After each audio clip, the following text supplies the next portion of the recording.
Okay, so I am here to do my update today.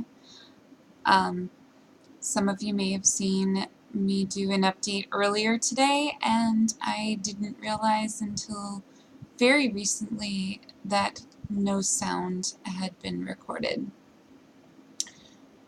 Very frustrating because, as far as I could tell on my computer, it was fine, and then I uploaded it, and the audio track was gone. So that's always helpful. Um, so I'm doing like take number 6 for today, and hopefully this video finds you well, and hopefully the sound will work. This time I'll double check. I wanted to do a video today because today I got some news that is not good news, but it's part of life and kind of part of my post-op life, and I wanted to share it and kind of talk about just life in general. I know my last video was done the night before I had my last surgery, which was my hysterectomy. I did actually go through with it. I had a hysterectomy with unilateral oophorectomy and salpingectomy. That's a really long set of words for I had my uterus and an ovary and tube removed. I only had one side removed because, as many of you know by now, in 2013 I had the left side, the left ovary and tube removed. So I now am in full-blown surgical menopause, and to most of our surprise, I'm doing extremely well. We thought that I would have to go straight on to hormones, and I have not had to go on any hormone therapy. I manage my menopause symptoms 100% with supplementation, vitamins and minerals, lifestyle changes, and things of that nature. And it is pretty surprising. Now, I realize I'm only like 2.5 months out, and I'm also fairly overweight, so there's there's still like the potential that over time I might need hormone therapy, but for the time being, things are going really well and much, much better than anybody expected them to. In regards to like my gastric bypass, I have actually gained weight since I went into menopause. I'm about 10 pounds heavier than I was like 4 months ago. I'm not too concerned about that, just because when you think about everything that I've been going through, and the surgeries and the different like attempts at intervention that we did, 10 pounds really isn't that bad. After the hysterectomy, I did lose my appetite to the point where it was making me sick, and so I will admit that to get myself to eat more, I kind of just ate things that tasted good, things that I felt like eating, instead of things that I knew I should eat. And I'm sure that didn't help with any of the weight gain stuff, but 10 pounds when you're 6'1" really isn't like that big of a deal. So I'm not gonna get concerned about it. As for the rest of the stuff, I'm actually really surprised. I thought that going into menopause was going to be worse. Like I said, no hormone therapy, but I was going to try and do that by choice, just because I haven't tolerated hormones very well in the past.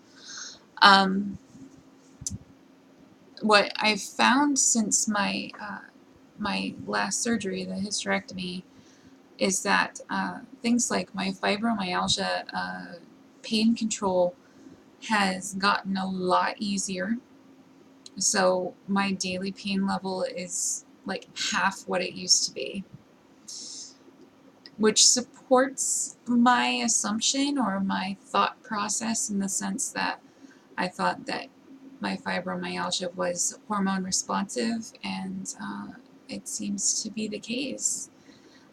Without my ovary in there, I sleep better now, and so by sleeping better, that also supports healthier lifestyle management with fibromyalgia. Um, I have fewer dizzy spells. I have fewer headaches. I'm just more physically comfortable than I've been in a really long time. And so in that respect, I'm very happy with the decision.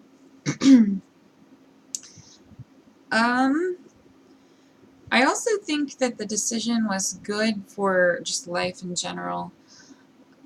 And the reason why I say that is because it gave me a certain sense of freedom.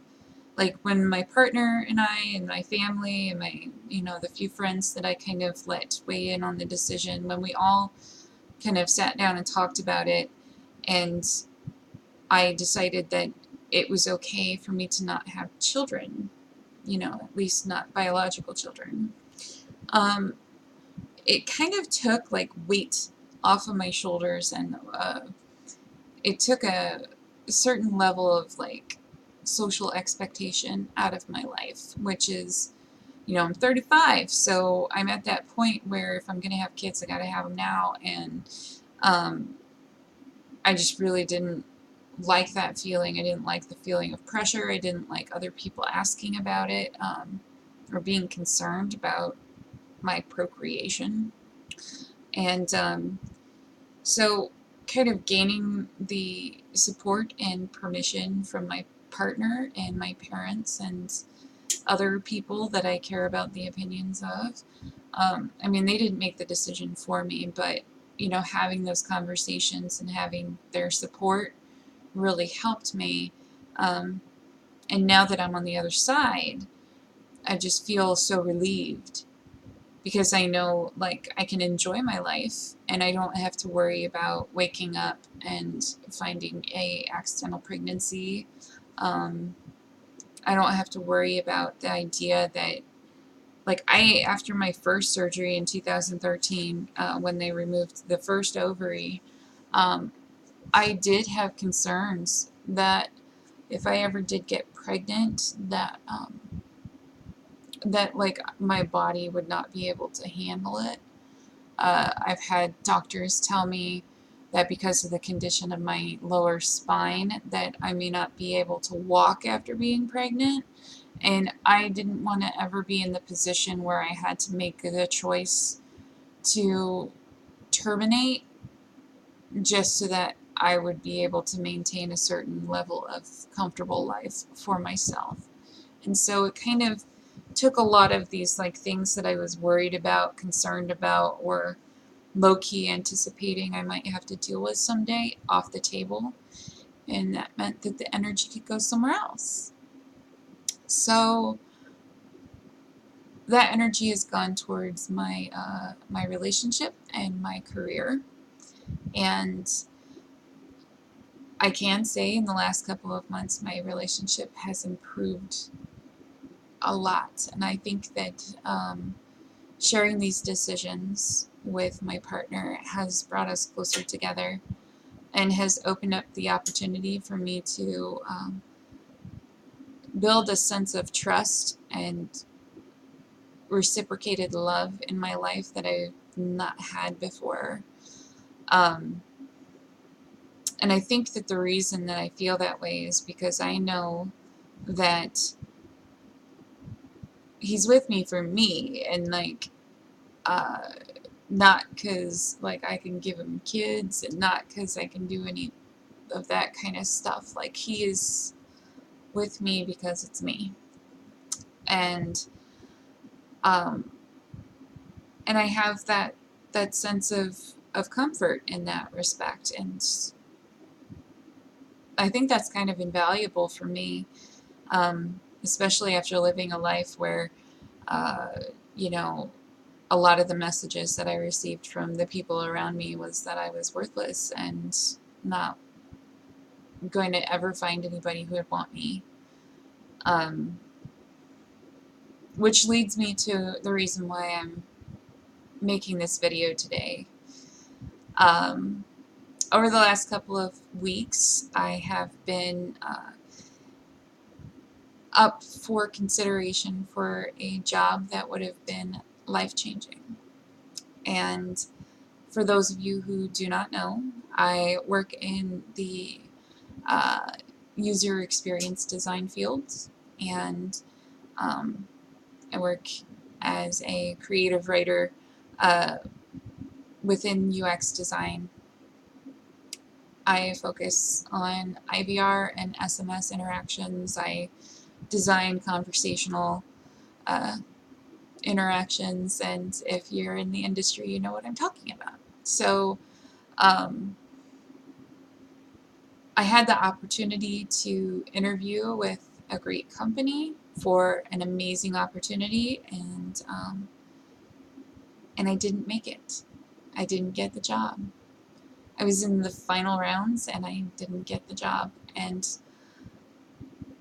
I started my day today with an immense sense of disappointment. Now, there have been a lot of disappointment moments in my life, and I have had to learn how to process that. Give me like 6 years ago, news like this would have destroyed my weekend. I would have cried for hours. I'm not going to say I didn't cry, because I did. I really wanted this job. But